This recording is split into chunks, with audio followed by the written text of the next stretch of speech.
আমি আমার বোন আর আমার হাজব্যান্ড একসাথেই ঘুমাইছিলাম, মনে করেন দরজা দিয়েই ঘুমাইছি। ওই সিঁড়ির একটু আগে ও ফ্লোরের পরে পড়েছিল, তারপরে ওরে উঠেছি, দরজা দিছি, বাথরুমে গেছি, দরজা দিয়ে ওরে উঠেছি। উঠানোর পর ও একটু কথা করছিল আপা আমার অনেক কষ্ট হচ্ছে আর অনেক উঠতেছে। আমি ভাবছি তো ফ্লোরের পর অনেকক্ষণ পড়েছিল, ও তো খেয়াল করিনি। তা ফ্লোরের পর পড়েছিল এর জন্য মানে ওর অনেক ঠান্ডা লাগছে, তাই আমি বলছি তুই ঘুমাই পড়। তারপরে সকালে যে সময় ওর কইছে যে আমার সাথে আমার তাও এরম করছে। আমার হাজব্যান্ডও ছিল, মানে ও করছে যে আমার ভাইও ছিল, ভাই দেখছে, মাও দেখছে, কিন্তু কিছু কইনি। তা আমি করছি, তারপরে আমি করছি আমার হাজব্যান্ডের ডাক দিয়ে কইছি যে আমি কি মাগের কাছে সব কবো, এর আগেও আব্বু এরম করছে আমার সাথে। করছে কি আমারে ধরে অনেক মারছে, আর মারে ওই ঘরের ভিতরে আটকাই থুইছিল।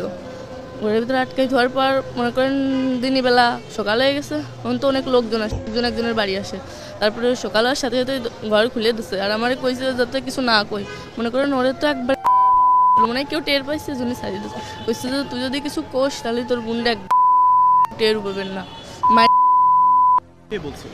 মানে বাড়ির সবাই মিলে একসাথে কইছে, তাহলে সবাই মিলে যদি একসাথে এরকম করে আমি কোনে যাবো, বাড়িতে একা, আর কাছে ফোন উঠতেছে না। তারপর বাড়ির আশেপাশের লোক আসে দেখে কি আসি ওরম করতেছে, জ্ঞান হারাই ফেলছে আর কেরম মুখ দিকে যা উঠতেছে। তারপর আমি সেই সময় ফোন নিয়ে আম্মুরে ফোন দিছি, সবাই কইছে আমার শাশুড়ি, তারপরে সবাই কর পরে নিয়ে গেছে হসপিটালে। নেওয়ার পরে আম্মুরা যেই গেছে, আমার আম্মুরা সেই সময় আমার শাশুড়ি দেহেই পলাইছে। আর বাড়িতে আমার শ্বশুর ছিল, আমার দেবর ছিল, আমার হাজব্যান্ড ছিল, ওনারা তিনজনই পুলিশ গেছে আর পলাইছে। মানে বেশি যে সময় লোক হয়ে গেছে সেই সময় পলাইছে। আর আমার সাথেও এরকম এর আগে একবার হয়েছে।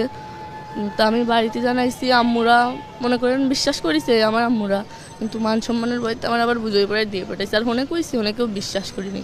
আমার হাজব্যান্ডে কলেই আমি যদি কই যে আব্বু আমার সাথে এরকম করে, তাহলে আমার ধরে খালি মারে, কয় কি তোরে মার মানে আমার বোন যদি সেদিন আমার সাথে না থাকতো, মনে করেন সেদিন আমার সাথে ওরকম কিছু হতো। এর আগে কিরকম করছে আপনার সাথে একটু মনে করেন আমি বাথরুমে আইছি, আব্বু আমার মানে আমার শ্বশুর আমাদের পিছন থেকে জড়াই ধরছে, মানে ও কিছু করতে চাইছিল, কিন্তু মনে করেন সেই সময় বেশি রাত না, রাস্তাতে লোক যাচ্ছিল, এর জন্য কিছু করিনি। মানে আমার হাজব্যান্ড তো সব জানে, ওই দরজা খুলে দিচ্ছে।